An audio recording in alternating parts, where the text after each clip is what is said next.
O mais interessante sobre a história das origens do juízo investigativo é o fato de que Crozier decidiu deixar o adventismo. Crozier deixou a organização adventista em 1855 devido às divergências com a liderança da igreja, Tiago White e Ellen White, particularmente sobre a natureza da doutrina da expiação.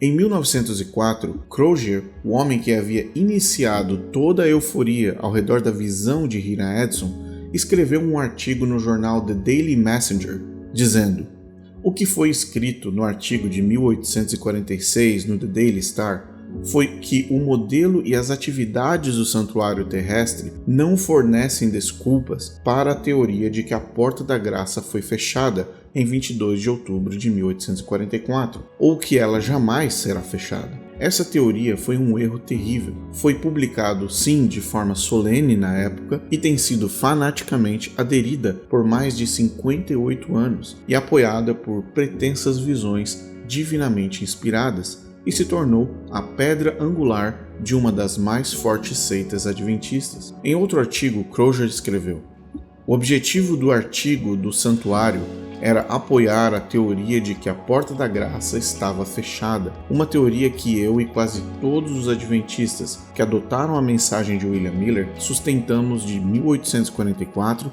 a 1848. Sim, eu sei que Ellen Harmon, agora a Sra. White, sustentava aquela teoria da porta da graça fechada naquela época." Crozier deixou o adventismo e foi imediatamente substituído por um jovem estudioso da Bíblia chamado J. N. Andrews, que se tornaria o teólogo autorizado a explicar a doutrina do santuário após a saída de Crozier. Andrews fez uma viagem de mais de 900 quilômetros com Hiram Edson. Ele absorveu tudo o que poderia sobre a visão e a interpretação do santuário, mas se manteve em silêncio e nunca argumentou o santuário utilizando a visão de Hiram Edson. Suas respostas às críticas óbvias a essa doutrina não reivindicam nenhuma visão sobrenatural para dar base ao juízo investigativo. Hiram Edson foi mantido por perto pelo grupo de adventistas para que os líderes o tivessem sob controle. Hiram Edson percebeu que Ellen White era a autoridade no adventismo e decidiu jogar o jogo a ponto dele mesmo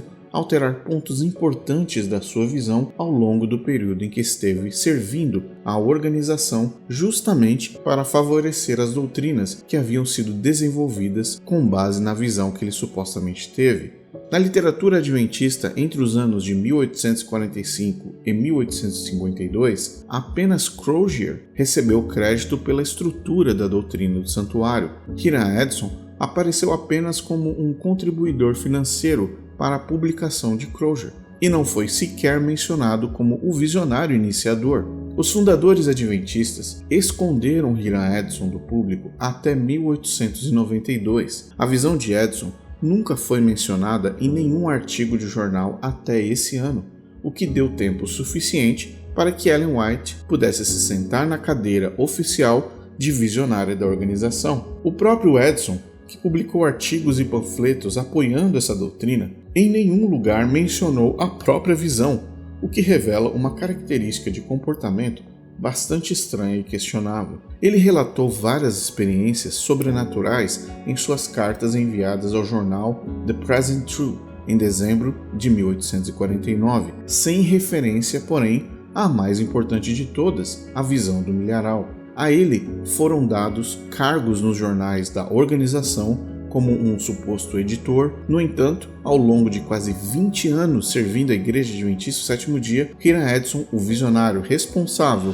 pelo começo de toda a doutrina confusa, foi jogado de canto até a sua morte, para evitar que novas visões que ele continuou tendo surgissem e viessem a público. Na descrição desse vídeo, nós vamos disponibilizar uma tabela. Ela contém a linha cronológica das alterações feitas na visão de Hiram Edson ao longo das décadas, o que é um exemplo claro da tentativa constante em manter a visão, mas distanciar o visionário.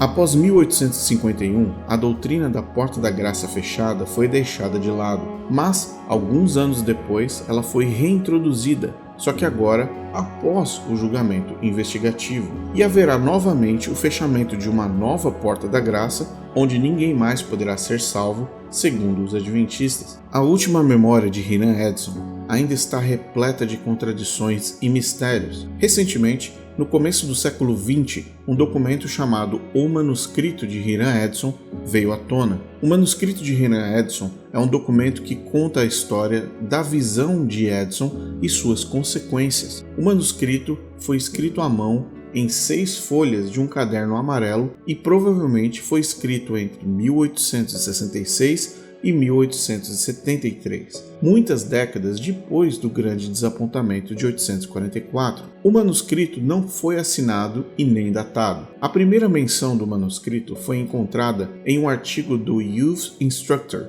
em 1910, e foi parcialmente citado em uma impressão pela primeira vez em um artigo de F. M. Kelly no Review and Herald de 1921, 75 anos após o evento ao qual se refere. De acordo com James Nix, biógrafo de Edson, o manuscrito pode ter contido cerca de 30 páginas de reminiscências e especulações teológicas, mas apenas 6 folhas vieram a público. O manuscrito foi emprestado ao jornal adventista pela filha de Edson, a senhora Via Ophelia Cross, em 1921, e foi certificado e notarizado como autêntico.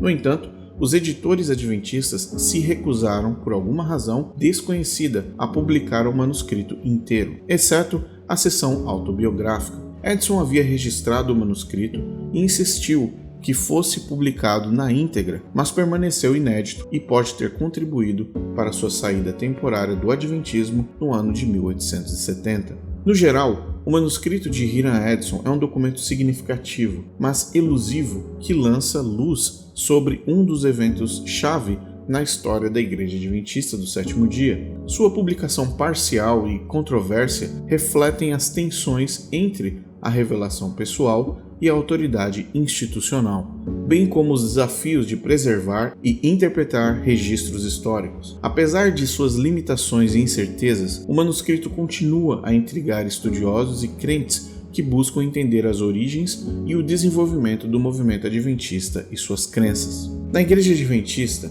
a incerteza, a dúvida e a condição de completo desconhecimento sobre o dia do seu julgamento, incluindo a crença de que o sábado é necessário para a salvação, nunca poderá ser negado.